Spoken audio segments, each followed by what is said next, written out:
Bismillahirrahmanirrahim.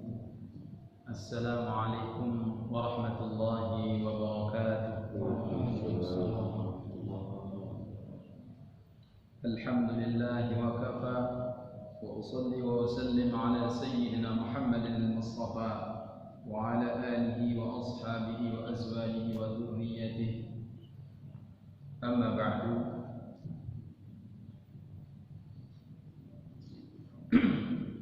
قال سبحانك لا علم لنا إلا ما علمتنا إنك أنت العليم الحكيم لا حول ولا قوة إلا بالله العلي العظيم رب اشرح لي صدري ويسر لي أمري واحلل عقدة من لساني يفقهوا قولي أما بعد.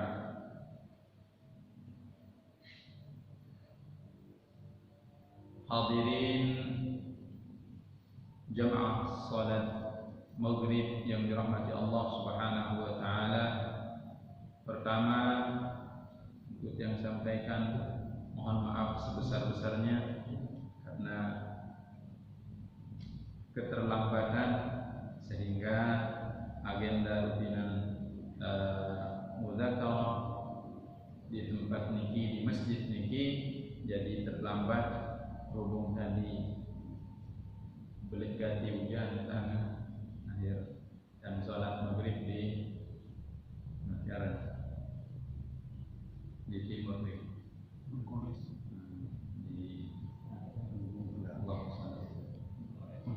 sebelum Mengkores untuk kamu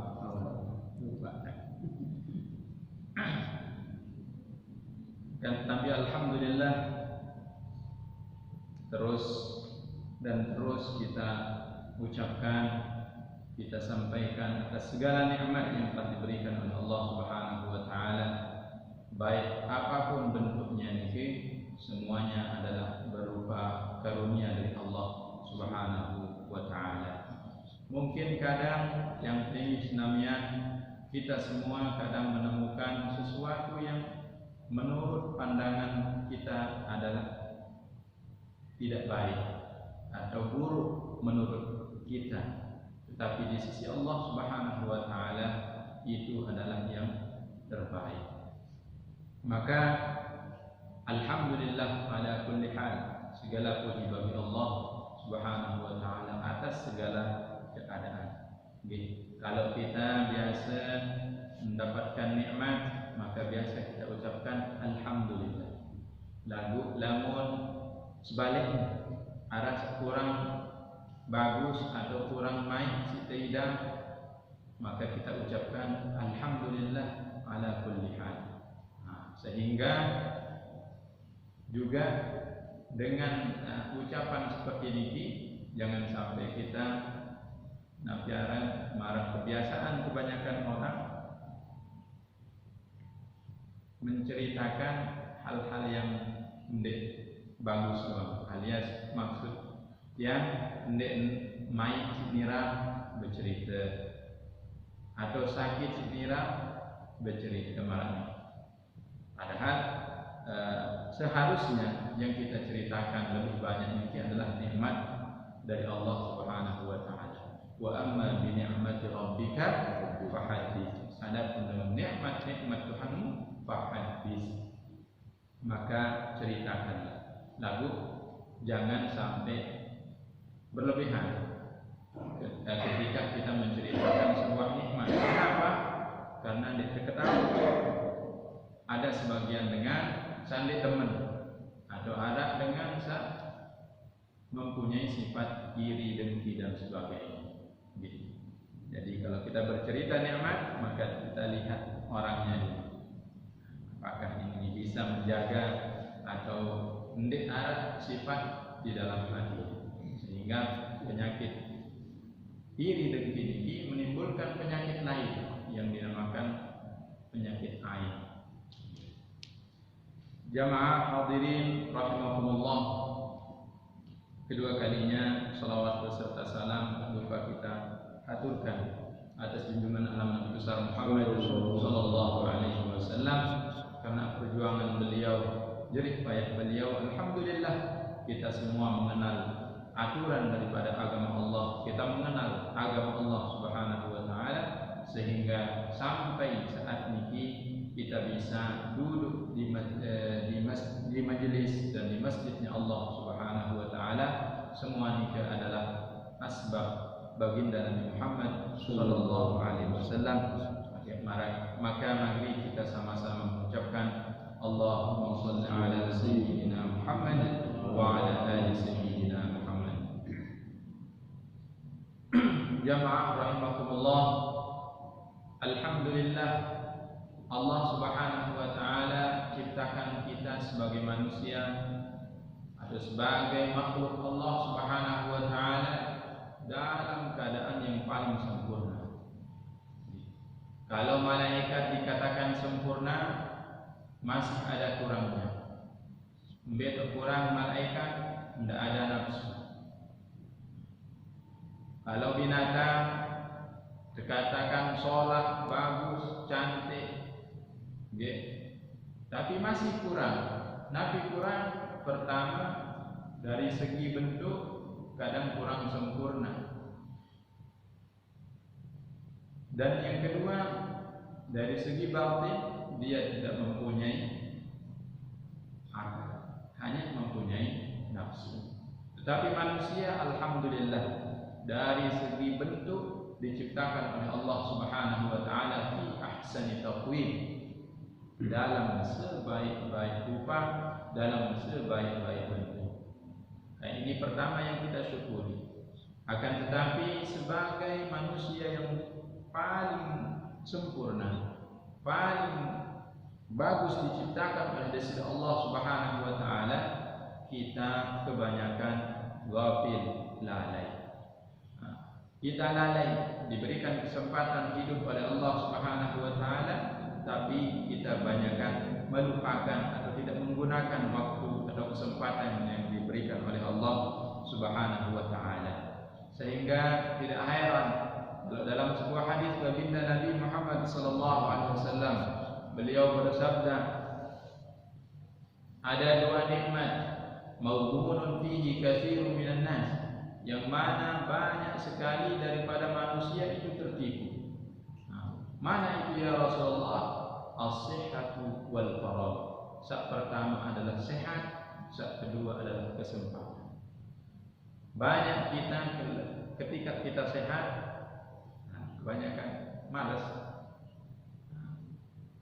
Kebanyakan malas dalam beribadah, malas dalam berbuat baik, malas dalam mengabdikan diri kepada Allah Subhanahu wa taala. Nah, kita lupa bahwa di balik sehat ini ada namanya sakit. Maka nikmat sehat ini tidak bisa dirasa kecuali kita sudah merasakan sakit. Dan mentua sakitnya kadi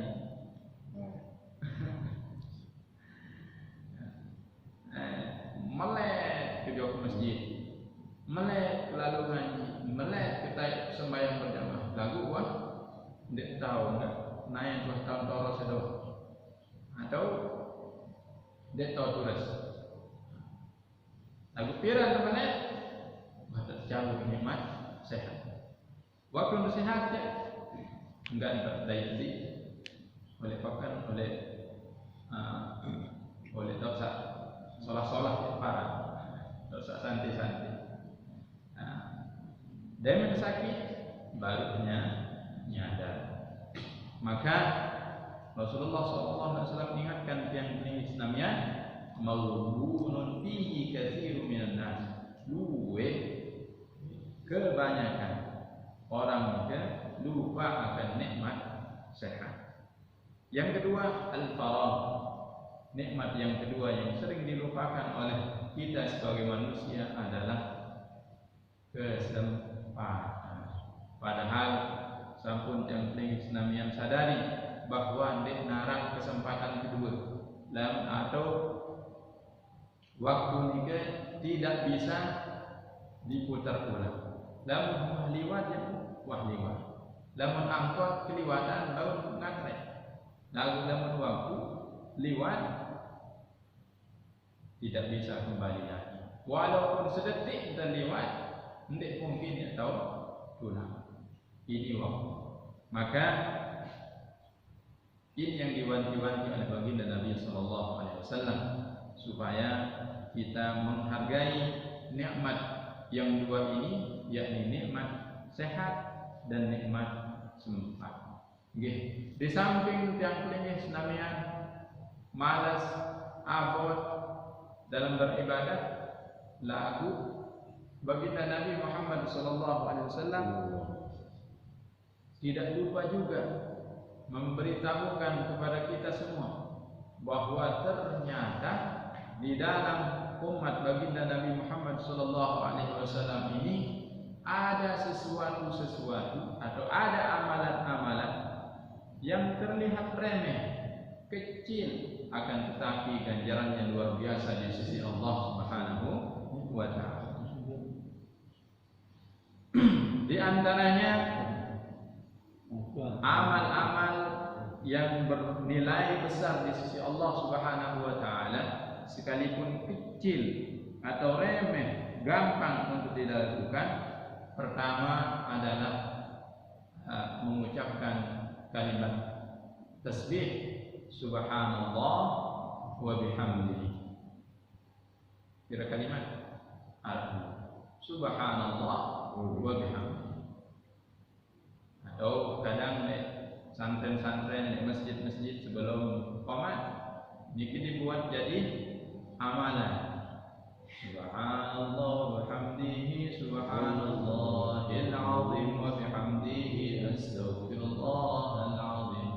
Subhanallah wa bihamdihi subhanallahil azim wa bihamdihi astaghfirullahal azim.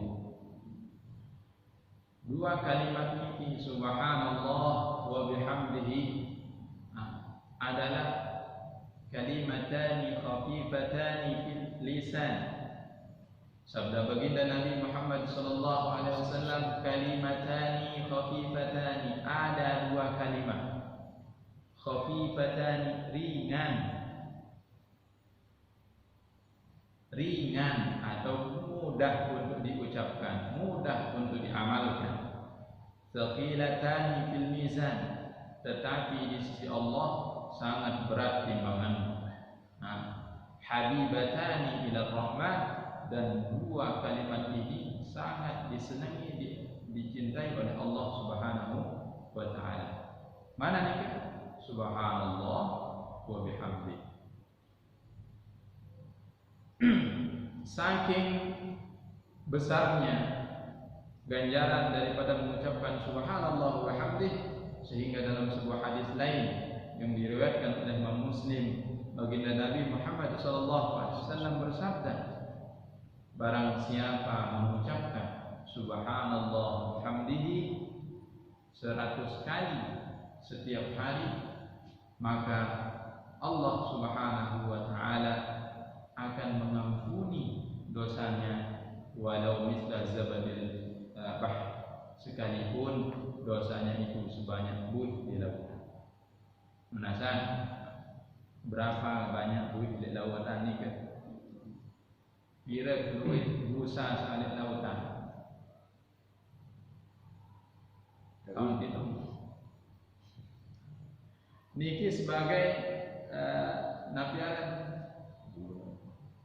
sebagai patokan berempir pun keluih dosa.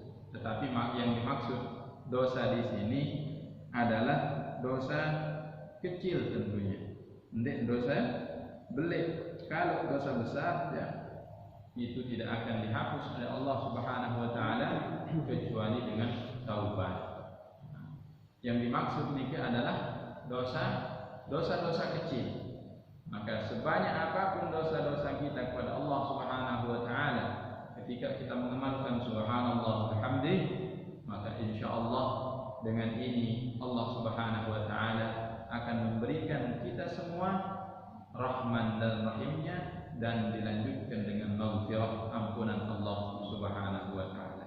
Mudah-mudahan ini kita bisa amalkan 100 kali paling tidak setiap hari, sehingga dosa-dosa kita atau jiwa kita dibersihkan oleh Allah Subhanahu wa Ta'ala.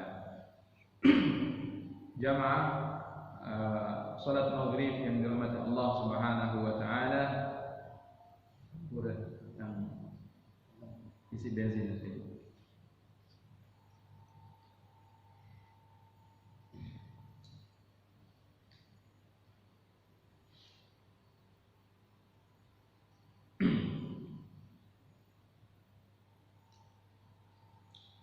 Kalimat tasbih ini kemudian dilanjutkan dengan tahmid subhanallah wa hamdihi, dan kalau ditambah dengan istighfar, nah gitu, subhanallah wa hamdihi subhanallahil azim astagfirullah salat yang itu, subhanallah wa hamdihi subhanallahil azim astagfirullah Kelegot ya. Kena sebutan. Biasanya sering kadang kita dengar daripada guru-guru kita, dari ulama-ulama kita, bahwa ini adalah sebuah amalan yang diamalkan bagi dengan media sugi. Menasa media sugi. Tidak, media sugi. Cukup lah.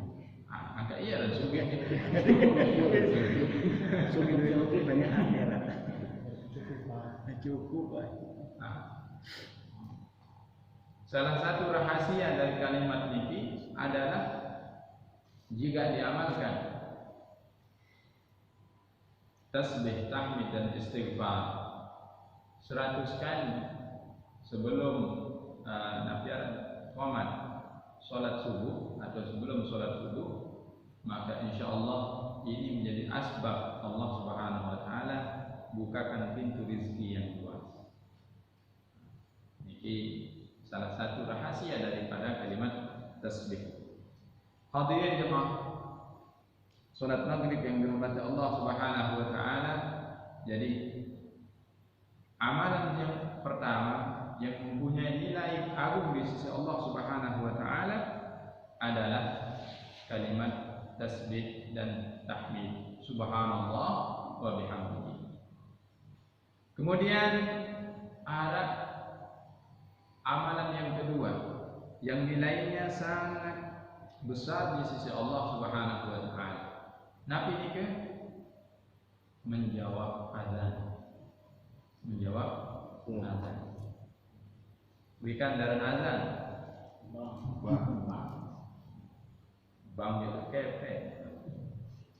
Azan panggilan untuk salat sebagai penanda bahwa masuknya waktu salat.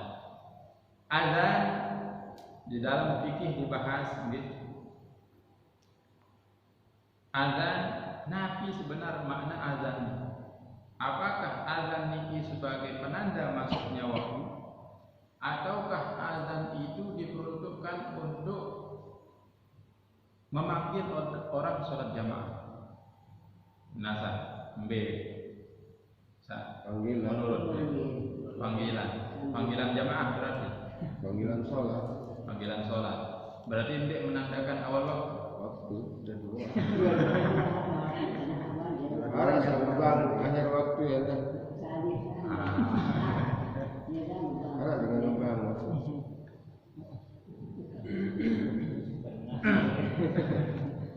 Jadi di dalam fikih dibahas sedikit juga ada dua pendapat. Ada yang mengatakan bahwa azan itu adalah untuk menandakan awal waktu, sehingga kalau sudah lewat waktu baru dia mau sholat, tidak sunnah azan.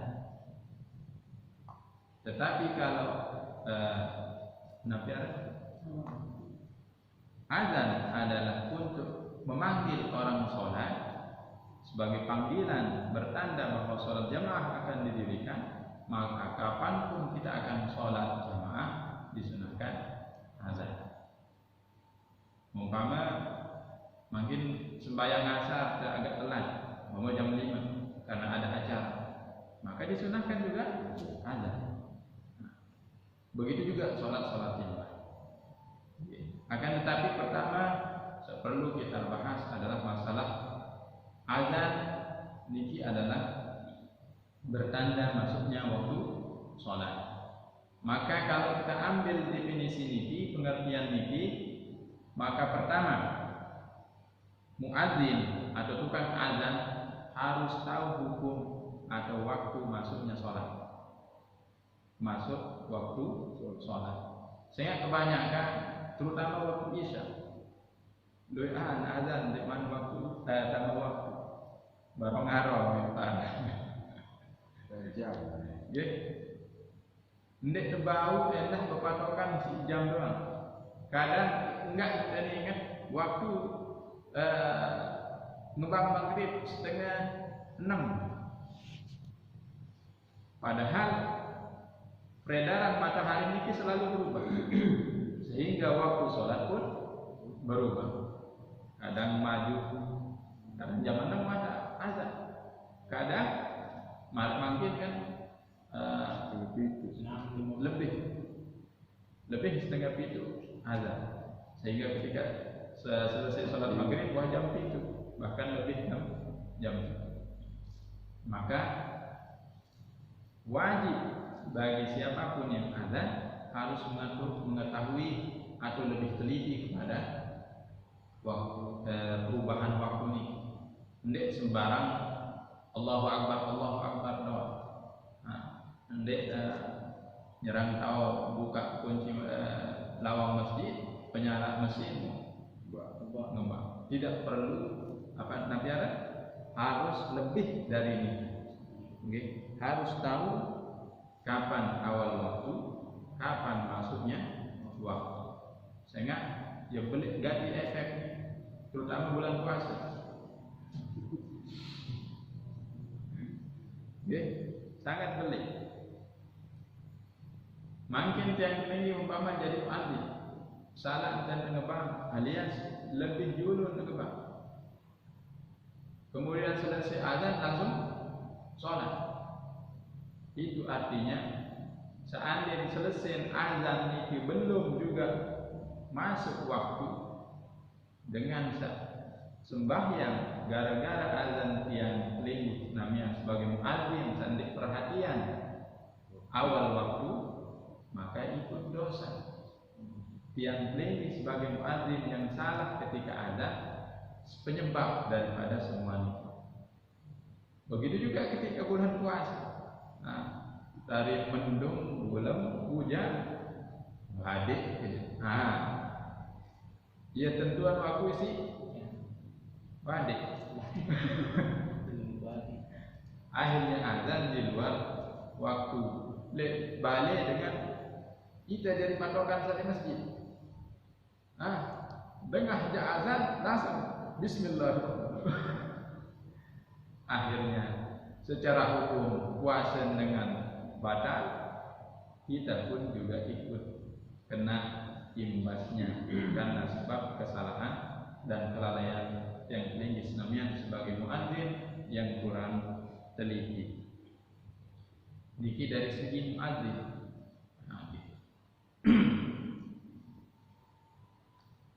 Orang yang azan nikah sangat besar fadilahnya. Sehingga dalam sebuah hadis baginda Nabi Muhammad SAW menjelaskan bahwa tidak ada yang mendengar suara muadzin, baik itu jin, manusia, bahkan tumbuh-tumbuhan, bahkan dakanya Nabi mati, benda mati, kecuali itu akan menjadi saksi kelak di hari kiamat. Sehingga dalam cara dulu atau di zaman Rasulullah yang dipilih jadi muadzin adalah paling pelik, keras suara. Abu Maki jadi pembek marah,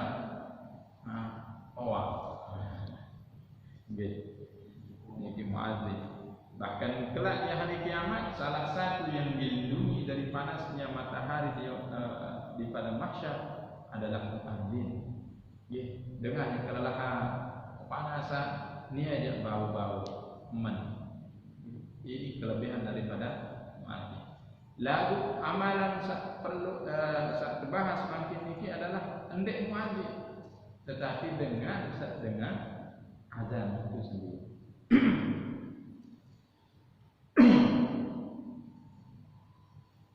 Berembentan adat sak mau fadilah atau pahala sak belik. Nggih. Ketika mendengarkan azan sangat layak di zaman sahabat, diriwayatkan oleh Sayyidina Abdullah bin Abbas. Beliau bercerita suatu hari ada seorang sahabat berkata kepada Rasulullah SAW, curhat, ya Rasulullah, dengan seazan niki boleh ganti mau pahala, marak gambaran sabaru. Berarti kita sampai jadi muadzin atau kita suara cempreng, suara kadang kode membelangan memang fadilah, membelangan mau pahala sama dia.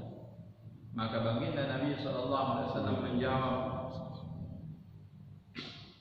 qulu kama yaqul. Ucapkan apa yang diucapkan oleh muadzin. Apa lafaz azan? Segera pendek apa? 5 kali berulang sejulus malam. Allahu Akbar, Allahu Akbar, Allahu Akbar, Allahu Akbar. Asyhadu an la ilaha illallah, asyhadu an la ilaha illallah, asyhadu anna Muhammadar Rasulullah, asyhadu anna Muhammadar Rasulullah. La haula wa la quwwata illa billah. Jawabannya niki. Jawabannya maksudnya la haula wa la quwwata illa billahil azim 4 kali. Allahu Akbar, Allahu Akbar, la ilaha illallah. Kemudian dilanjutkan dengan doa. Apa lagi doanya? Coba ulang-ulang. Allahumma rabb hadhihi ad-da'wati at-tammah wa salatil qa'imah ati sayyidina Muhammadanil wasiyati. Ini kita kena Muhammadanil wasilata wal fadilah wasyarafa wad darajatal 'aliyatal rafi'ah mudanil ladzi wa'adta innaka la tukhliqul mi'ad. Saya baca doa ini, nggih, maka halat lahu syafa'ati sabda Rasulullah SAW, maka dia akan mendapatkan syafaat baginda Nabi Muhammad sallallahu alaihi wasallam. Nggih, menasan kayu untuk syafaat Rasulullah. Semua kita ingin, namun kadang ndek secara gawe berembih antar adik bersama syafaatnya. Apalagi waktu azan kebanyakan asik ngeram, asik ngobrol. Nah, nggih, padahal ini adalah dalam segi fikih jawab azan ini adalah wajib. Azan sunnah, menjawabnya wajib. Nggih. Nah, maka seharusnya kita ketika azan ini ada rasa ta'zim atau rasa mengagungkan panggilan ini. Sekalipun umpama tidak sempat datang ke masjid, tapi ketika azan kita ada rasa mengagungkan azan. Salah satu yang pernah dengar kisah di tadi, ada seorang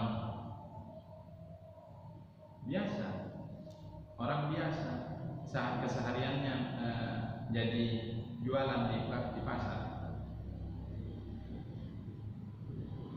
Ketika beliau ini meninggal dan mau dibawa ke Jabana,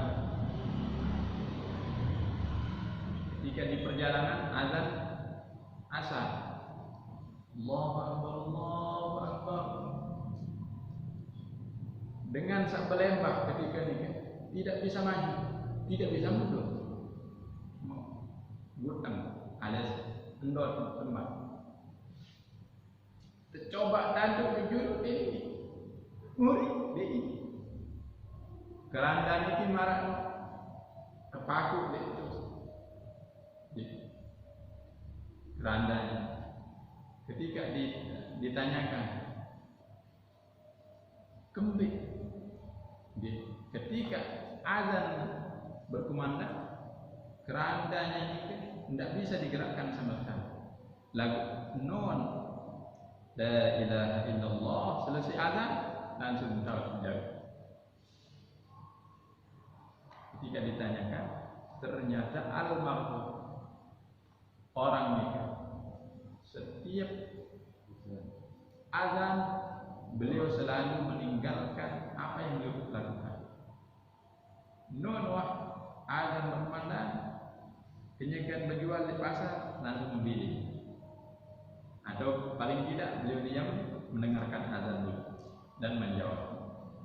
Ini yang beliau biasakan di dalam kehidupan sehingga ketika wafat akan dibawa ke Jabanah ini ke tempat khusus untuk sholat jenazah dan digunakan hanya untuk sholat jenazah dan sholat Idul Fitri dan Idul Adha. Di samping makam Quraid kalau ditarik. Di kerandanya diam ketika azan. Sampai meninggalnya kebiasaan ketika hayatnya, ketika hidupnya terbawa.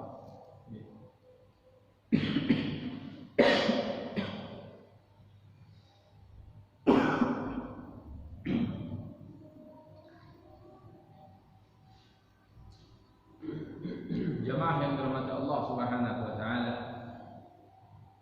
Ini salah satu kelebihan bagi orang yang mendengarkan azan kemudian menjawab daripada jawab azan tersebut kemudian berdoa dengan doa yang kita sudah diajarkan boleh masih TK bahkan masa tajahan isi dengan doa paling tidak guru ngaji lalu diajarkan. Nah, ini rahasianya bahwa siapa yang membaca doa tersebut maka halat lahu syafaati sabda Rasulullah, wajib dia akan mendapatkan syafaat baginda Nabi Muhammad sallallahu alaihi wasallam. Mudah-mudahan kita semua mendapatkan syafaatnya beliau di hari kiamat kelak. Amin ya rabbal alamin. Hanya ada kadang kesalahan sepele di dalam sholat doa azan ini. Sering yang temukan di anak-anak ngaji Nabi itu masalah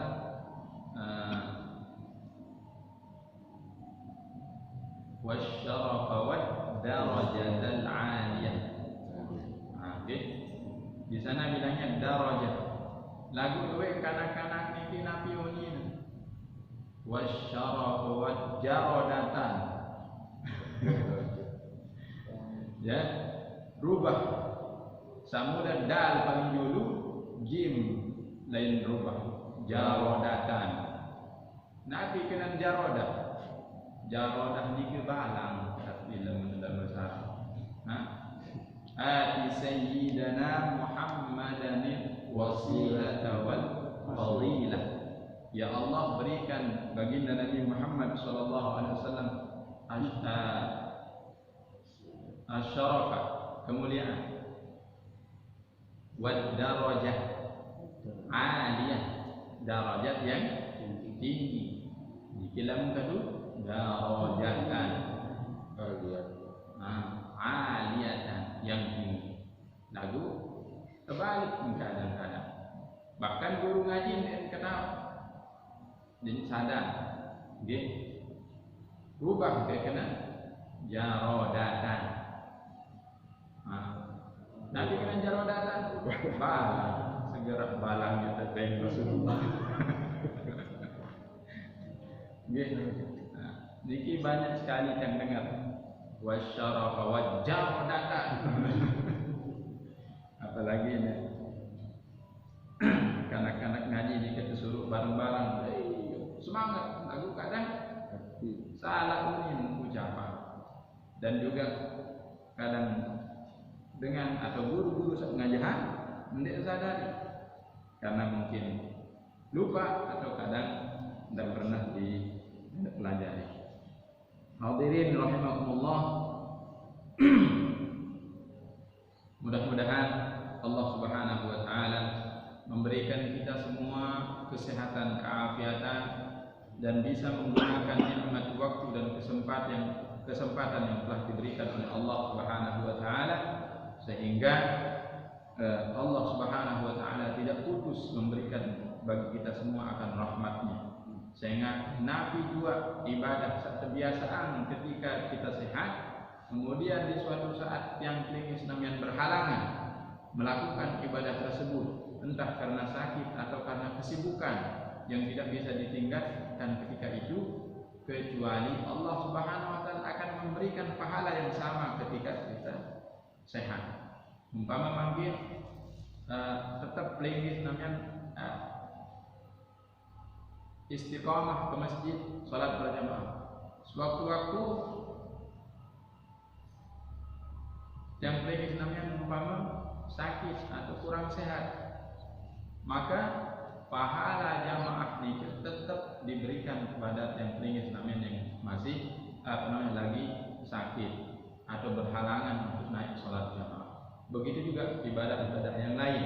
Dalam kebiasaan ketika kita sehat, maka ketika kita berhalangan untuk melakukannya karena sakit atau hal yang lain, maka Allah Subhanahu wa taala tetap berikan tinggi namanya nampiaran diskon, berikan tinggi namanya bonus pahala karena keistiqomahan. Mudah-mudahan ini yang diberikan oleh Allah Subhanahu wa taala bagi kita semua, sehingga Allah Subhanahu wa taala menjadikan yang ini senamnya menjadi hamba-hamba yang dekat dengan Allah Subhanahu wa taala dan hamba-hamba yang dicintai oleh baginda Nabi sallallahu alaihi wasallam dan diruntuhkan oleh surganya Allah Subhanahu wa taala.